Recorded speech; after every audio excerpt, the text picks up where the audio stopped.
Hello दोस्तों, आज मैं फिर से एक नए वीडियो लेके आया हूँ। मैं बता दूं कि आज आप लोग को मैं बहुत ही पुराना और चर्चित प्रत्येक आदमी की पहली बहुत अच्छी कफ सिरप बिना ड्रिल की जानकारी देने के लिए। ये जो आप स्क्रीन पर देख रहे हैं ये बिना ड्रिल कफ सिरप है। बड़े फाइल और छोटे फाइल होते हैं। ये कफ सिरप की जानकारी मैं आज आपको दूंगा। इसका जानकारी मुख्य रूप से बता दूं कि इस कफ सिरप को किस बीमारी में यूज किया जाता है, कैसे वाली खांसी में दी जाती है। इसके साथ साथ इस कफ सिरप को कितने दिन तक ला लेना चाहिए, कितने दिन तक ला नहीं लेना चाहिए, कौन सा पेशेंट इस कफ सिरप को लेगा, इसका साइड इफ़ेक्ट क्या है, आज मैं पूरी जानकारी दूंगा। अगर वीडियो अच्छी लगे तो कमेंट कीजिए और आप लोग बताइए कि हाँ वीडियो ठीक है, और अगली जानकारी आप लोग को क्या चाहिए वो भी बताइए। देखिए ये बेनाड्रिल कफ सिरप है, बहुत अच्छा कफ सिरप है। ये जो आप कफ सिरप देख रहे हैं ये बड़ी फाइल है, ये छोटी फाइल है। ये कफ सिरप सूखी खांसी में दी जाती है। इसके साथ साथ अगर आपको खांसी होना स्टार्ट होता है तो आपको बुखार आने भी लगता है।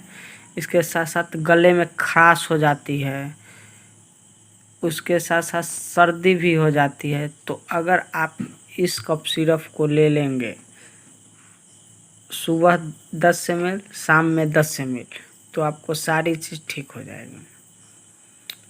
इसके साथ साथ आपको बता दूं कि अगर आपको थोड़ा बहुत कफ निकल रही है तो उसमें भी आप ले सकते हैं, जो कफ को गलगला के और बाहर निकाल देगी ये कफ सिरप।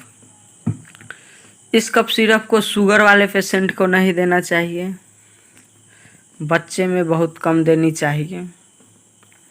इसके साथ ये कफ सिरप डिलीवरी पेशेंट को बहुत कम देनी चाहिए। ये कफ सिरप का साइड इफ़ेक्ट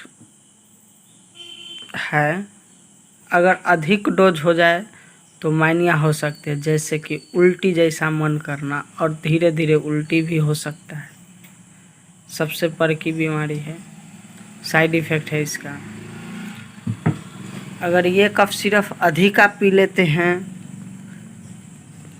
तो आपको माइंडलेस प्रॉब्लम हो सकती है। अगर ये कफ सिरप आप तो इसीलिए आप ये कफ सिरप को सही से ले, और लेने से पहले हमसे सलाह लीजिए या अपने नज़दीकी डॉक्टर से सलाह लेकर ही लीजिए। इसके साथ साथ आपको साइड इफ़ेक्ट का भी ध्यान रखते हुए डोज लेना चाहिए। ये कफ सिरप दिन में 2 बार 10 ml हल्के सुसुम पानी के साथ आप लीजिए। खांसी, सर्दी, जुकाम, गले में खराश सब ठीक हो जाएगी। तो वीडियो अच्छी लगे हो तो कमेंट कीजिए और फिर बताइए अगला वीडियो कौन सी मेडिसिन के बारे में बताऊं।